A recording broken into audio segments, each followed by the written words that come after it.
Bom dia, ouvintes da Rádio Assunção Cearense. Bom dia, internautas do blog do Edson Silva. Estamos começando agora o nosso programa, o blog do Edson Silva, na Rádio Assunção Cearense. Lúcio Alcântara, ex-governador do Ceará, completou 80 anos de idade no último dia 16 de maio. Mas as comemorações no ambiente político acontecem hoje, sexta-feira, 4 de agosto, com uma sessão solene na Assembleia Legislativa Cearense no meio da tarde. Hoje cedo, um amigo comum, o empresário João Soares Neto, escreveu umas poucas linhas sobre o homenageado. Letícia. Olá, Edson. Olá a todos que acompanham o nosso programa desta sexta-feira.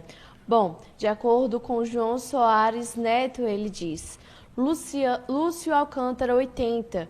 Conheço Lúcio Gonçalo Alcântara desde o curso primário no Farias Brito. Sempre foi curioso, leitor voraz, ouve mais do que fala e sabe bem escrever. Fez medicina, a mesma profissão do pai, e tal como o Dr. Valdemar, logo entrou no antigo Partido Social Democrático, o PSD. Casou-se com Maria Beatriz e o casal teve 2 filhos, ambos com educação e formação superior. Hoje à tarde, a Assembleia Legislativa do Estado do Ceará o homenageia pelos seus 80 anos, já comemorados em mares europeus com toda a família. Seu percurso como político é nobre e envolve os âmbitos municipais, estaduais e federais. Agora, na maturidade, após cumprir o seu brilhante periplo político, voltou à medicina com a experiência de gestor do Instituto do Câncer, de hospitais e de plano de saúde. Tudo isso não o impediu de ser um intelectual consistente, comprovado nas gestões das presidências na Academia Cearense de Letras e no Instituto do Ceará. Possui uma grande e bem cuidada biblioteca, dirige a Fundação Valdemar Alcântara e um dos seus hobbies é colecionar marcadores de livros. Parabéns, Dr. Lúcio João Soares Neto. Bom, Lúcio Alcântara é um dos 2 mais importantes políticos cearenses ainda vivos.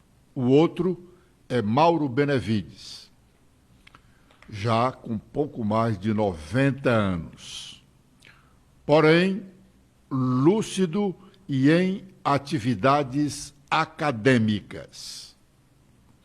Lúcio Alcântara foi governador do Ceará, prefeito de Fortaleza, deputado federal, vice-governador e senador da República, além de ter sido secretário estadual em mais de uma oportunidade.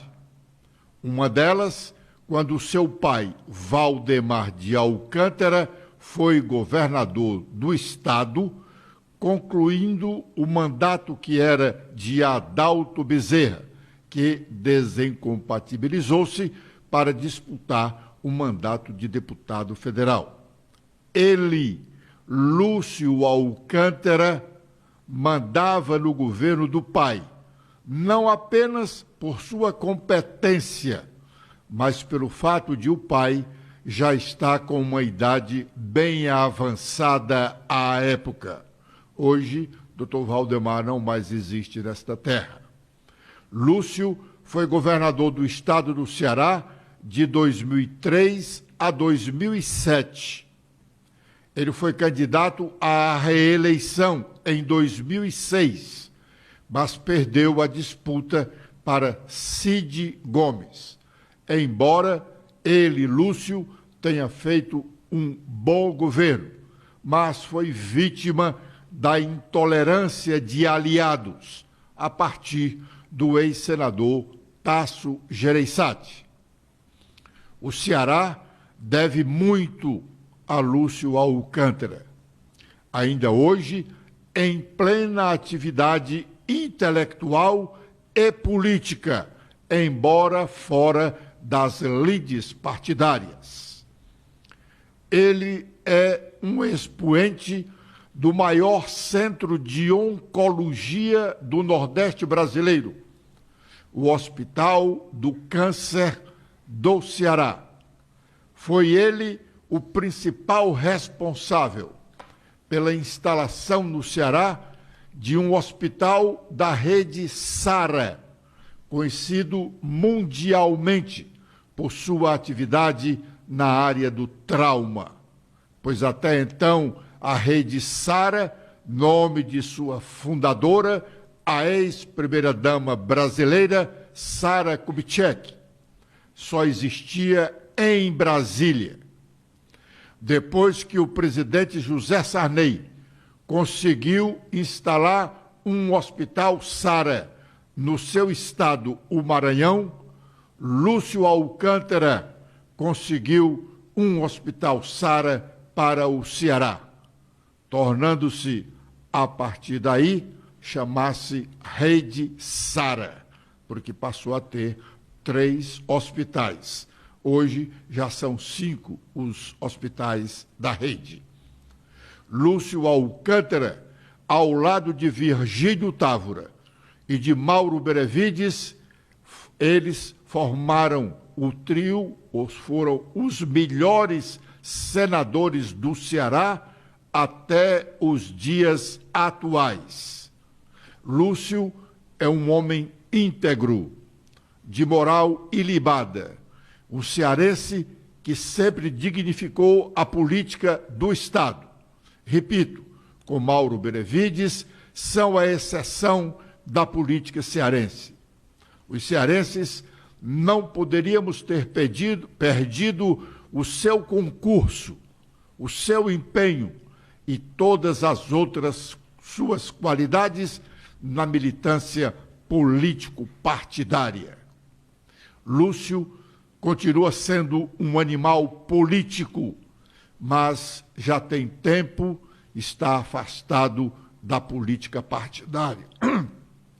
Embora tenha uma relação muito próxima com o prefeito de Maracanaú, Roberto Pessoa, o provocador da homenagem de hoje na Assembleia Legislativa, pois a sessão desta tarde no Legislativo Estadual foi fruto de um requerimento do deputado estadual Firmo Camurça, liderado de Roberto Pessoa.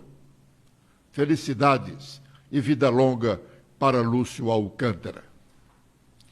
O governo Lula decretou um corte, ainda na semana passada, de 1,5 bilhão nos gastos da educação e da saúde, ainda no decorrer deste ano, para cumprir a Lei de Responsabilidade Fiscal.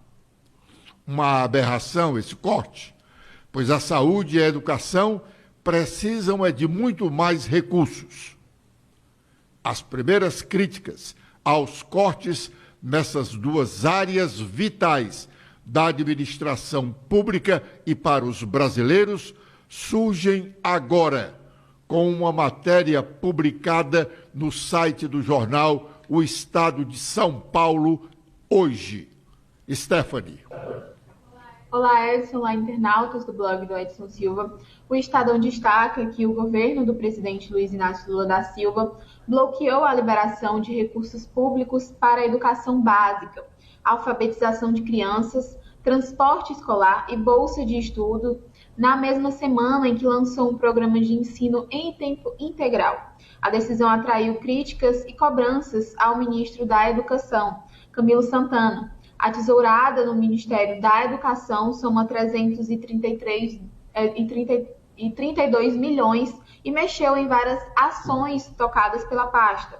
O valor atingiu principalmente a educação básica, 201 milhões, incluindo todo o recurso programado para o desenvolvimento da alfabetização, 131 milhões nessa área, conforme levantamento da Associação Contas Abertas com os dados do Sistema Integrado de Planejamento e Orçamento.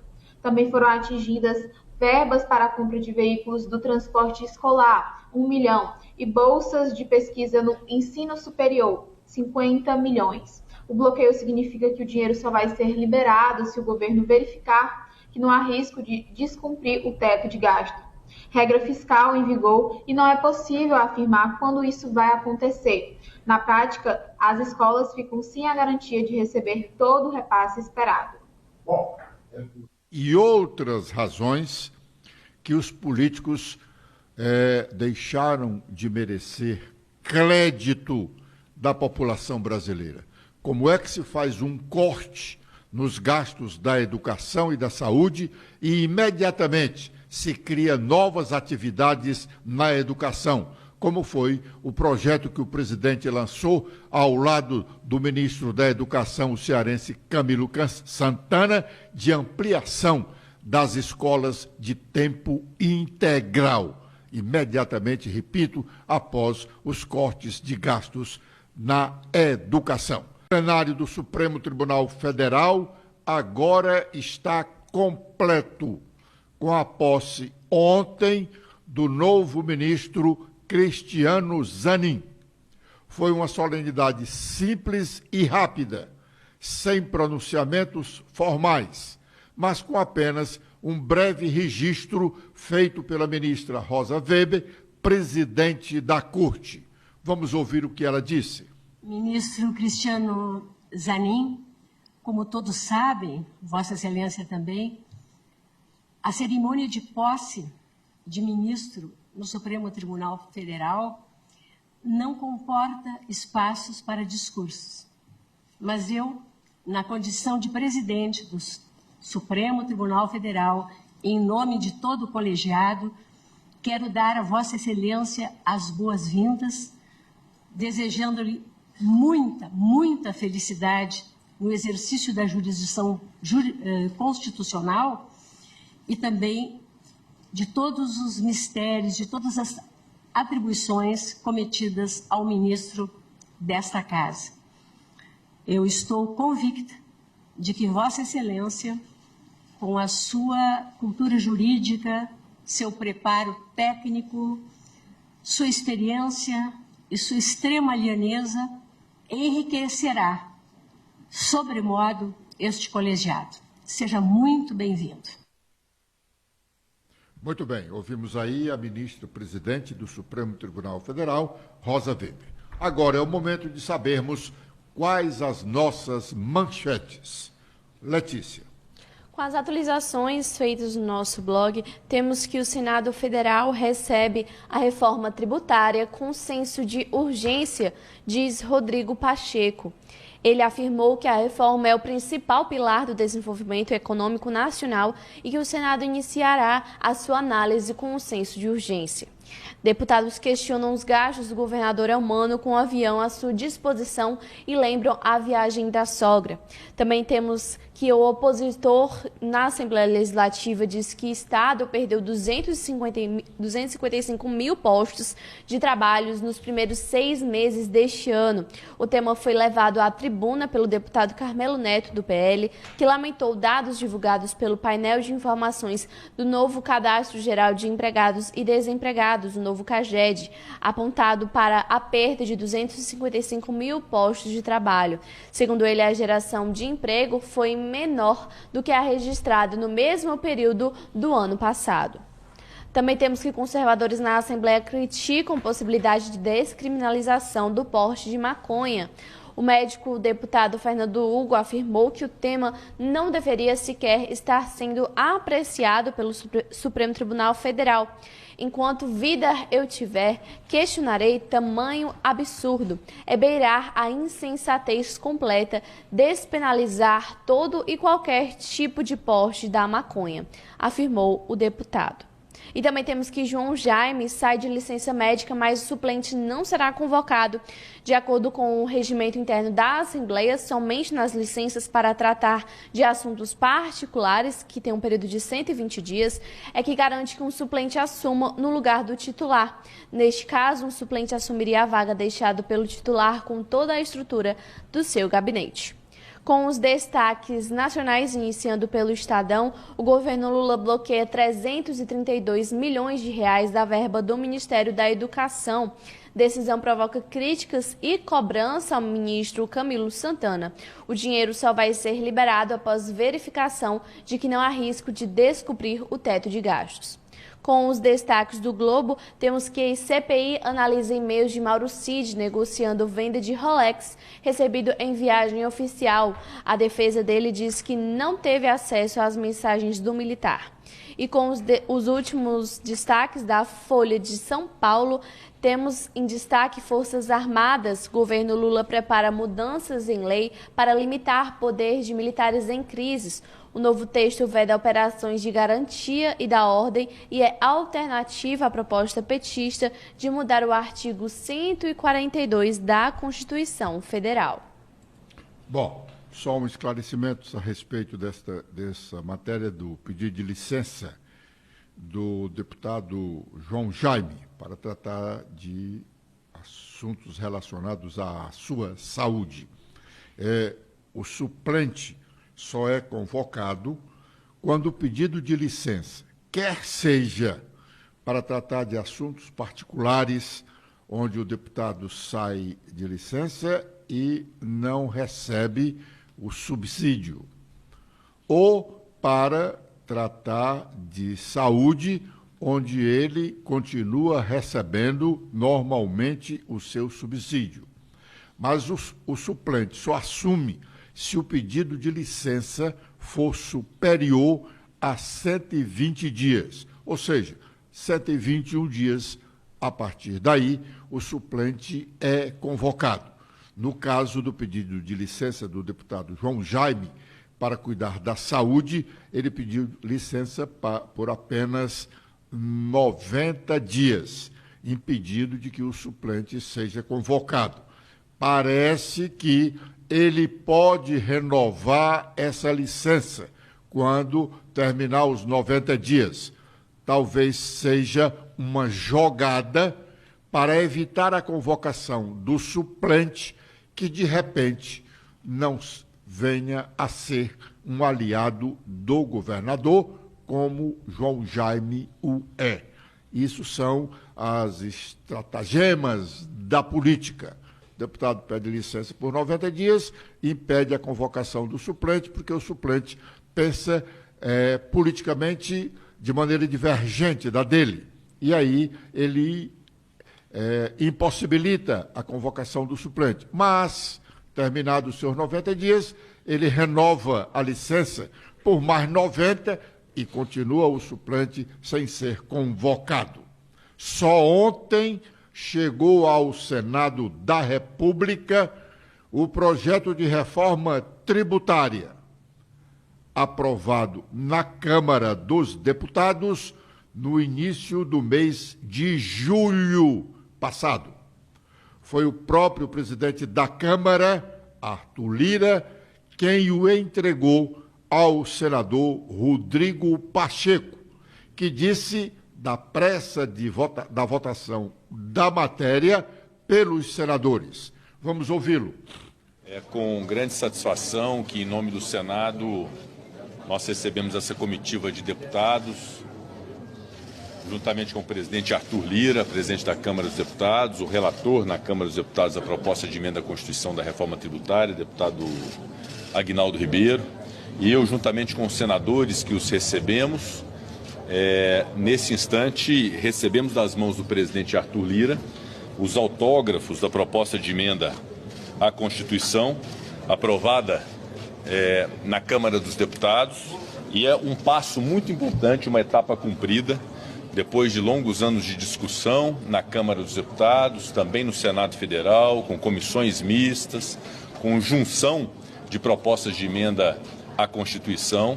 a Câmara realmente se desincumbe do seu dever de apreciar e aprovar a reforma tributária e nos encaminha, nesse instante, 3 de agosto, para que possamos dar início na tramitação do Senado Federal. Quero dizer que nós recebemos esse documento das mãos do presidente Arthur Lira com um senso de urgência e de responsabilidade em relação a esse tema que é aguardado pela sociedade brasileira, que é aguardado pelo Brasil já há muitos anos e que é muito importante como parte e um pilar estrutural mesmo da economia brasileira e do desenvolvimento da nossa nação. Muito bem. Esse projeto de reforma tributária, segundo o economista conhecido nacionalmente Raul Veloso, disse a este programa recentemente que esse projeto nada mais é do que o samba do crioulo doido. Raul Veloso está registrado aqui no nosso programa. A principal discussão no plenário da Assembleia foi uma matéria destacada neste blog, neste programa, no blog do Edson Silva, em mais de uma oportunidade relacionada aos gastos do gabinete do governador Eumano de Freitas, com 2 aviões alugados para ficarem diuturnamente à sua disposição. Matéria também destacada no jornal O Otimista. O maior deles, o maior dos gastos, é com um avião alugado a uma empresa paranaense, com condições de fazer voos internacionais, com quem o erário estadual gasta bem mais. A segunda aeronave é de menor porte para os voos dentro do estado. É alugado a uma empresa cearense. A discussão na Assembleia se deu quando da votação de um requerimento do deputado Cláudio Pinho, querendo saber da quantidade de voos, para onde foram esses voos, quem acompanha o governador nesses voos, etc. Os deputados querem saber com que frequência o senador e ministro da Educação, Camilo Santana, utiliza esse avião pago pelo estado do Ceará. Coincidentemente, ontem, como registramos aqui, o jornal Estado de São Paulo publicou uma matéria mostrando quais os ministros do governo Lula que requisitam aviões da FAB, Força Aérea Brasileira, para as viagens aos seus respectivos estados. E o nome de Camilo não fazia parte dessa relação de ministros. Embora ele, Camilo, toda semana ou todo fim de semana esteja no Ceará para visitar a sua família, mulher e filhos que aqui residem. Nos bastidores, os deputados também citavam a senadora Augusta Brito, que, como Camilo, todo fim de semana está no Ceará, ela ao lado do governador Eumano, nos eventos políticos e de governo.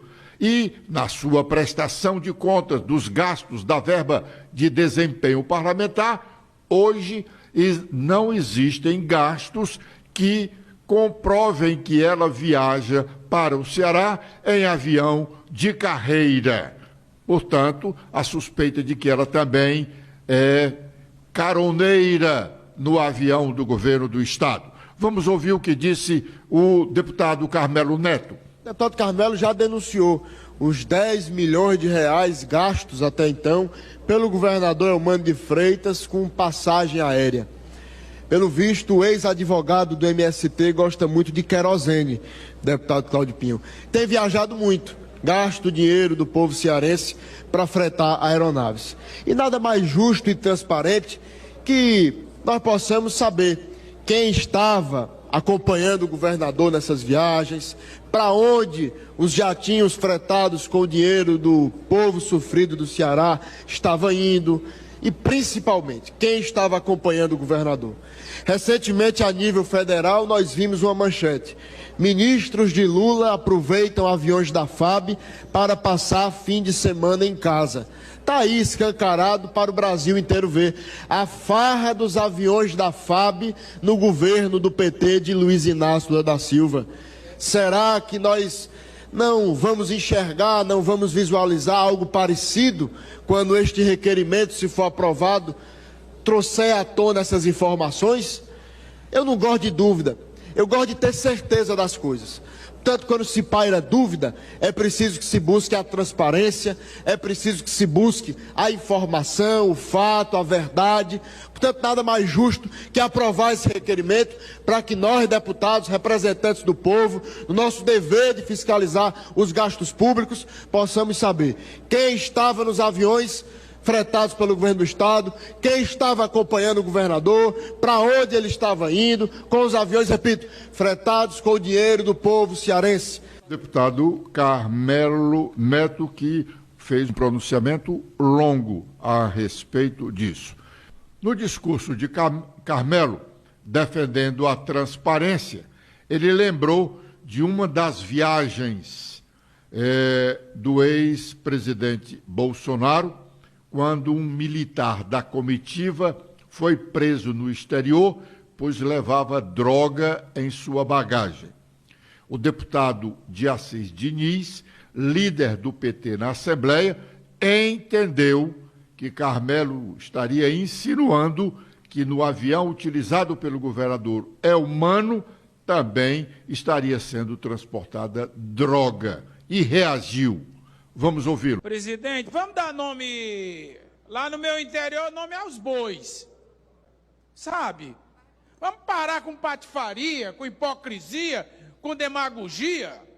Olha, quem tem relações com bandido, quem fez aliança com quadrilhas, quem transportou cocaína dentro de um avião, está preso, mas foi dentro do Palácio do Planalto, com o presidente Jair Bolsonaro, e tem que estar na cadeia, porque é um lugar de bandido. Não dá para aceitar e permitir leviandade de um deputado fazer suspeição, fazer uma conjectura de que pode estar sendo transportado cocaína. Quem anda com bandidos são eles. Respeite o nosso governo. Respeite ao humano. Ora, deputado, você é muito jovem, você tem 21 anos, não caia na esparrela de fazer das suas redes sociais palanque dentro dessa casa. Não é razoável. Espero que Vossa Excelência se retrate. Nós, aqui, representamos o povo e temos o direito de falar, mas nós não temos o direito de fazer leviandades. Esta casa é uma casa plural de debate, mas é de respeito. Nós não estamos falando de um vagabundo, nós não estamos falando da Chica do Babau, do Zé Pitoco, que tanto traz o nosso querido Fernando Hugo para o debate. Nós estamos falando, se é que houve e tem direito de vir sim, se é que ele veio alguma vez, que eu não sei, mas nós estamos falando de um ex-governador, nós estamos falando de um senador da República, nós estamos falando de um ministro da Educação. Ora, veja bem, este diz uma coisa e faz o contrário, que vivia lambendo bota de Jair Bolsonaro, um genocida que levou milhões para o sofrimento no desemprego, que mais de 700 mil pessoas morreram por falta de uma vacina. Este lambe-botas não pode aqui sujar a imagem de um homem honrado, de um homem que tem história. Eu quero trazer toda a nossa indignação para esta leviandade. Debater uma coisa, acusar irresponsavelmente é outra. Não será tolerado. E eu espero que esta mesa faça o que tem que ser feito. Porque quem andava em jatinhos, quem andava sem pauta, era um vereador de Fortaleza. Com essas observações, nós estamos encerrando o nosso programa de hoje da semana, agradecendo a honrosa audiência dos ouvintes da Rádio Assunção Cearense e internautas do blog do Edson Silva, prometendo estar de volta na segunda-feira, às 11h45, com a proteção de Deus. Letícia. Eu também faço meus agradecimentos a todos que acompanharam o nosso programa de hoje. Vocês podem ver mais notícias apontando a câmera do celular de vocês para este QR Code. Tenham todos um ótimo final de semana e até segunda-feira.